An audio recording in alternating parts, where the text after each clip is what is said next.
السلام عليكم، ازيكم يا بنات؟ عاملين ايه؟ يا رب تكونوا بخير. اهلا بيكم معايا في فيديو جديد. النهارده الفيديو بتاعي هيكون اعاده تدوير. هنعيد تدوير الجراكن دي. بس قبل ما ابتدي، لو مش مشتركه في القناه يا ريت تنوريني وتشتركي. دوسي على الزرار الاحمر المكتوب عليه اشتراك، وكمان فعلي الجرس عشان يوصلك كل الحاجات اللي بقدمها. ولو عجبك الفيديو ما تنسيش تدوسي عليه لايك. الفكرة اللي معانا دي هتبقى بالجيركن بتاع البرسيل جل. هنعمل ايه؟ طبعا هنشيل من عليه الورق وننضفه كويس. هنبتدي ان احنا نقطعه بالطريقة دي كده اهو. هنمشي هنا كده كده كده كده.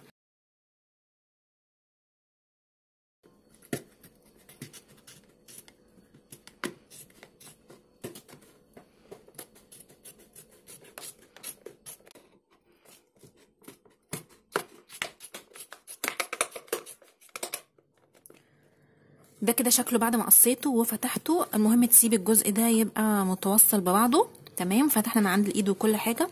تقدري تستخدميه كعلبة تحطي فيها مثلا ادوات بتاعة الادوات اللي زي دي، يعني حاجات زي كده. وتروحي جايبة الغطا وهتروحي مرجعاه مكانه وقافله عادي خالص. بقت علبه خاصه مثلا بادوات المفكات والحاجات دي. ممكن تفتحي تشيليها تحطي حاجه تانية. هوريكي مثلا الاختيارات. يعني عندي مثلا لعب زي دي بتاعت الصلصال والحاجات دي، ممكن برضو تحطيها هنا. ادوات الصلصال والكلام ده كله تقدري تحطيها وتقفلي برضو. وتبقى دي مثلا علبة خاصة بلعب بتاع ولادك. ممكن مثلا توك بناتك، ممكن حاجات كتير، ممكن اقلام، ممكن حاجات كتير قوي تستخدميها. يعني تعتبر زي علبة تخزين كده. معايا تاني جيركن زي ده كده.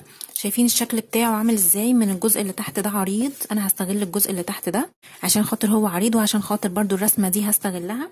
هعمل ايه عشان امشي مظبوطة؟ هجيب معايا القلم. طبعا دي اساسا متحددة اهي. هكمل انا التحديد كده اهو، وهمشي على نفس الخط اللي انا هقص منه. همشي على نفس الخط كده.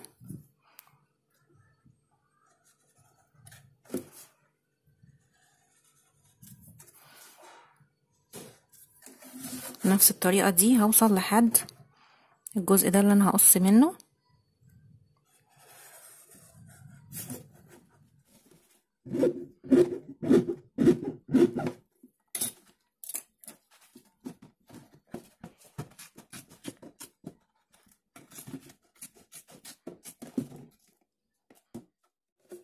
دي كده قطنة بأسيتون، قطنة يعني حطيت عليها أسيتون. وهنبتدي نمسح الخط ده. أسيتون عادي خالص اللي هو بتاع المانيكير. ومعايا ولاعة وهبتدي أمشي على الأطراف بحيث أنعمها شوية. طبعا عايزين نزينها ونخلي شكلها حلو. أنا جبت اللزق اللي هو الدبل فيس أهو، الرفيع مش التخين اللي ما بيبقاش باين ده، وحطيته. وهبتدي أشيل كده اهو. وجبت معايا هنا شريط ستان وهنبتدي نزين. دي أسهل طريقة بدل ما تستخدمي مسدس الشمع. هنزين الأطراف كده.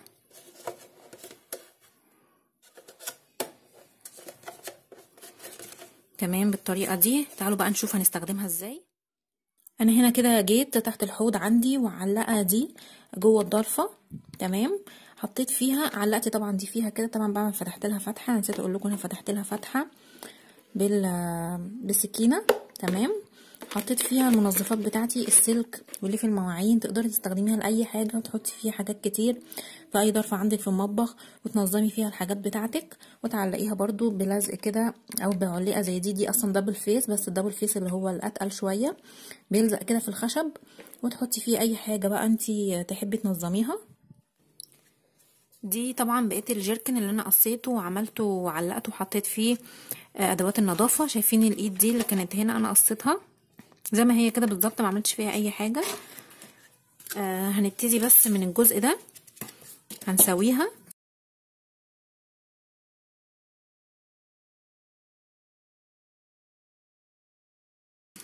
الفكره بتاعتي بقى هتبقى ايه؟ هنعملها زي ماسك كده. شايفين السلكه دي؟ السلكه اللي هي الخشنه دي بتاعت المواعين دي بتمط معانا كده. هنجيب معانا دباره او يعني زي ما انتم شايفين كده خيط يكون تخين شويه. هنبتدي ندخله هنا كده. تمام. وهندخله كمان الناحية التانية كده في اي حتة بقى، هنطلعه من الناحية دي كده اهو بالشكل ده.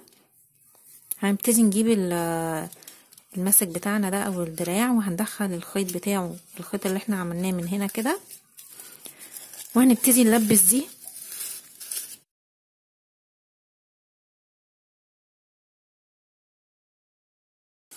والخيط ده هنلفه حوالين اليد دي،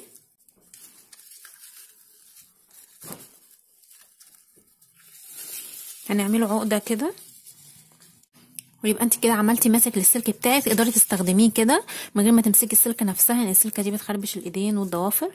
تمسكيها وتبتدي تنضفي بيها بالطريقه دي، وكمان ممكن توقفيها على الحوض بتاعك كده عشان تتصفى. اما بقيه الجيركن بتاعنا تقدري تقصي بقى الجزء ده كده.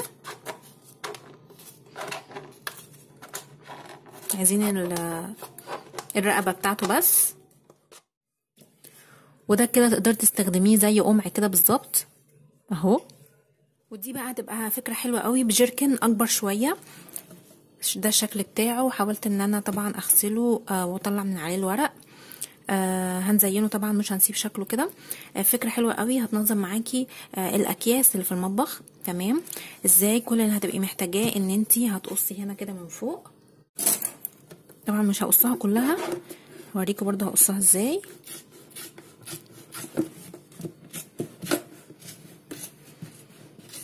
كده. ومن الناحيه التانية هنعمل كده نفس الموضوع برضو لحد هنا بس، بحيث ان هي هنتك عليها كده بحيث ان هي تتفتح معانا كده اهو. تمام. هنزينها مع بعض، وبعدين هنشوف هنعلقها ازاي ونحط فيها الاكياس بتاعتنا ازاي. انا دلوقتي عشان ازين الجيركن ده جبت معايا الستيكر اللي هو الشكل ده، لزقت الوش الاولاني، وبعدين هبتدي ان انا الزق الوش التاني وانا بس شغاله. يعني محبش طبعا ان انا في حاجات كده مرضتش افوتها وانا شغاله. التنايات اللي موجوده في الجيركن دي هنبتدي من عندها نروح قاصين الستيكر كده وندخل، عشان طبعا الستيكر زي ما انتم شايفين، قصدي الجيركن زي ما انتم شايفين في تنايات وفي انحناءات. تمام. كل ما نلاقي حته كده فيها انحناءات هنروح تانيين الستيكر بتاعنا ومدخلينه. اصلا الستيكر ده وحش جدا، مش زي اللي انا بستخدمه خالص، عمال يتقطع معايا بصراحه. انا لسه جايباه وده اول استخدام ليه، اتخدعت فيه. يعني انا كنت فاكره زي اللي بجيبه دايما اللي هو بيبقى زي الجلد ده اللي بيتغسل، انما ده وحش قوي عمال يتقطع. هنا عند برضو الانحناءات دي كده هنروح قصين. دلوقتي انا بعد ما زينت العلبه بتاعتي هوريها لكم، بس لما اجي اعلقها هجيب الاكياس بتاعتي كده من عند الايدين، هاخد اخر كيس التاني وادخلها هنا كده بالطريقه دي. عملت 1 2 3 4. وطبعا هنا هندخل فيها الاكياس.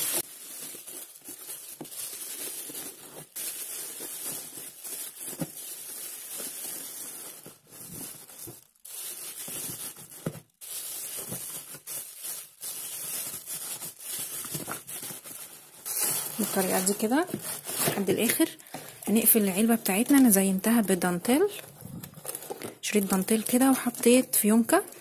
طبعا العلبه بقى من هنا مفتوحه. هنبتدي نشد الكيس بتاعنا هيطلع من تحت. هعلقها بقى واوريها لكم هيبقى شكلها عامل ازاي. دلوقتي انا علقتها كده، طبعا فتحت لها فتحه من ورا خالص وعلقتها بمسمار. حطيت الاكياس هنا. الاكياس التانية هنشدها من هنا كده، اللي محتاجاها هتشديها. تقدري تقفلي كمان الغطا لو عايزه تقفليه كده اهو. هتشدي اول واحد هتلاقي التاني شابك فيه على طول بالطريقه دي. عندك الدراع ما سيبناهاش برضو في حالها، حطينا عليها فوطه كده تقدري مثلا تنشفي فيها ايدك. ده جيركن كبير زي ما انتم شايفين كده حوالي 2 لتر. هعيد تدويره ازاي. هبتدي ان انا هقصه زي ما انتم شايفين كده، وانا ماشيه كده بعلم على الجيركن بتاعي. طبعا هتبقى معاكي قطر او معاكي سكينه سنها رفيع زي ما انا بستخدم كده، وهتدخلي جوه العلبه. احنا العلبه دي هنعملها منظم منظم للغطيان بتاعة علب التلاجة. هبتدي امشي كده زي ما انتم شايفين بالمقص. الاول طبعا بفتح بالسكينة او بالقطر، وبعدين بخش بالمقص، طبعا بيسهل عليا كتير. هفك الايد كده دي،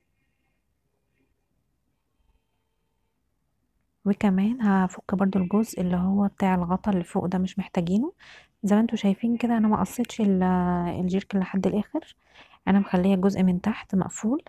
ده هنستخدمه زي ما بقول لكم كده منظم لغطيان العلب التلاجة اللي بتبقى طبعا مكركبة عندنا في المطبخ ومش عارفين نحطها فين يعني.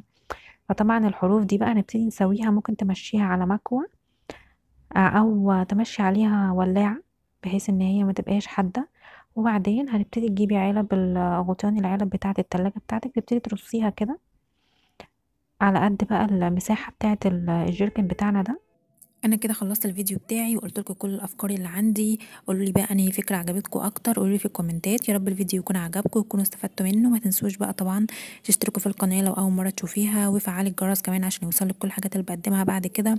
وما تنسيش تدوسي لايك على الفيديو لو عجبك طبعا لتشجيعي. واشوفكم ان شاء الله في فيديو جديد قريب جدا. مع السلامه.